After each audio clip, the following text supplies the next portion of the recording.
Hello दोस्तों, कैसे हैं आप सब। आज की हमारी कहानी है पत्नी के खर्चे। अरे शिखा, तुम समझती क्यों नहीं हो। मैं अपने परिवार का अकेला कमाने वाला हूँ। मुझ पर मेरे परिवार की जिम्मेदारी है और खर्च करने से पहले तुम एक बार भी नहीं सोचती हो। महीने के आखिरी तक आते आते हमारे पास कुछ भी नहीं बचता है।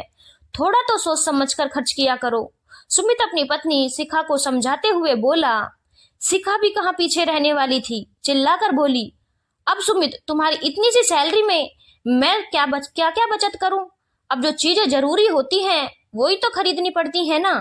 एक तो तुम्हारी तनख्वाह कम है, ऊपर से हमेशा मुझे बचत का पाठ पढ़ाते रहते हो। इससे बेहतर है कि तुम कुछ और देख लो। शिखा अपने आप को सही ठहराते हुए बोली, महीने के 60,000 भी कम नहीं होते हैं। शिखा, दुनिया में और लोग भी हैं जो अपना घर इससे कम में चलाते हैं। तुम अपने फालतू के खर्चों को क्यों नहीं कम करती हो। और सबसे पहले तो तुम अपनी सोच बदलो ना। तुम्हें हर चीज महंगी ही क्यों खरीदनी होती है। तुम तो कभी मोल भाव भी नहीं करती हो। देखो, पहली बात तो ये मोल भाव करना मुझे पसंद नहीं है, और दूसरी बात, तुम्हें हमेशा मेरे ही खर्चे ज्यादा क्यों लगते हैं। अपने माता पिता के पास जो हर महीने 7,000 भेजते हो वो कम कर दो। तुम्हारी भी तो गृहस्थी है, जरूरी है क्या उनके पास पैसे भेजना। सुमित लाचार होते हुए बोला, शिखा, लेकिन मेरी बात तो सुनो और समझने की कोशिश करो। शिखा आंखें दिखाते हुए बोली, क्यों सुनो तुम्हारी बात। अगर बीवी के खर्चे नहीं उठा सकते थे तो शादी क्यों की थी। बस हर बात में पत्नी को दबाना है। घर तुम्हारा पत्नी संभालेगी, तुम्हारा हर काम पत्नी करेगी, लेकिन पैसे तुम्हें माता पिता को भेजना है। भला ये क्या बात हुई। अगर मुझे शादी से पहले ही पता होता कि ये सब होगा तो मैं तुमसे शादी ही नहीं करती। सुमित गुस्से में बोला, शादी से पहले कौन सा झूठ बोलकर मैंने तुमसे शादी की थी। तुम्हें पता था कि मेरी सैलरी 60,000 है। हमने साफ साफ बता दिया था। मैं घर का बड़ा बेटा हूँ, मुझसे छोटी 2 बहनें हैं, वो भी तुम्हें पता था। माता पिता की जिम्मेदारी अब मुझ पर नहीं होगी तो किस पर होगी भला। क्या छुपाया हमने तुमसे। शिखा तमतमाते हुए बोली, हाँ, नहीं छुपाया कुछ भी, लेकिन ये भी नहीं बताया कि मुझे अपनी इच्छाएं भी मारनी पड़ेंगी। मैंने शादी तुमसे की थी, तुम्हारी जिम्मेदारियों से नहीं। ये नहीं पता था मुझे कि सारी जिंदगी मुझे तुम्हारी जिम्मेदारियों की पोटली सर पर रखकर रहना पड़ेगा। मैं तो जा रही हूँ अपने मायके। आखिर शिखा सुमित की कोई बात सुनने को तैयार ही नहीं थी। सुमित के रोकने के बावजूद भी उसने अपना सामान पैक किया और मायके रवाना हो गई। मायका उसी शहर में था तो आधे घंटे में वो वहां पहुंच गई। अचानक बेटी को वहां देखकर माँ हैरान रह गई। बेटा, आज अचानक कैसे आना हो गया। क्यों माँ, मैं अपने घर नहीं आ सकती हूँ क्या।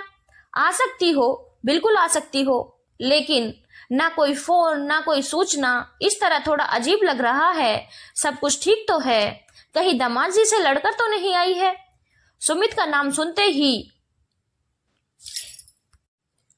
शिखा चिढ़ते हुए बोली, क्या माँ, ये कहाँ शादी कर दी तुमने, मेरी जिंदगी बर्बाद करके रख दी मेरी। क्यों, ऐसा क्या हो गया, जरा खुलकर बताएगी मुझे। जब देखो वो इंसान मुझे बचत का पाठ पढ़ाता रहता है। उसे अपनी जिम्मेदारियों का टोकरा सिर पर लाद कर घूमने की आदत है, और वह मुझसे भी यही उम्मीद करता है कि मैं उसकी जिम्मेदारियों को अपनी जिम्मेदारियां मानूं। भला ये भी कोई बात हुई। अब उनकी इतनी सी तनख्वाह में मैं कैसे जीऊं। ऊपर से अपने माता पिता को भी पैसे भेजना है उन्हें। यह तो गलत बात है ना। अब शादी हो गई है तो उनकी जिम्मेदारी मेरे लिए है। अच्छा, तो ये बात है, मतलब तू अपनी जिम्मेदारियों से मुंह मोड़कर भाग कर आई है। मतलब तू अपने ख्वाबों की दुनिया से अभी तक बाहर नहीं आई है। शादी कोई ख्वाब नहीं है, हकीकत की धरातल पर यह बहुत बड़ी जिम्मेदारी होती है जिसे पति और पत्नी को मिलकर उठाना होता है।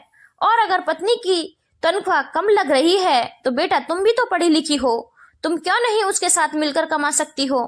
क्यों नहीं उसके साथ मिलकर जिम्मेदारी आधी आधी बांट सकती हो।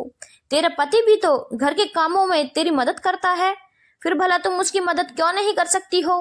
अपनी कमियों को रोना मत रो, बल्कि मिलकर उन कमियों पर कैसे निजात पाना है वो सोचो। आखिर माँ की बातें शिखा को समझ में आ गई और कुछ देर रुककर वो वापस अपने पति के घर रवाना हो गई। आखिर छोटी छोटी बातों पर घर टूटने से बेहतर है कि उस कमी को दूर कैसे किया जाए उस पर काम करें। धन्यवाद दोस्तों। अगर आपको कहानी अच्छी लगी हो तो चैनल को लाइक, शेयर और सब्सक्राइब करना ना भूलें।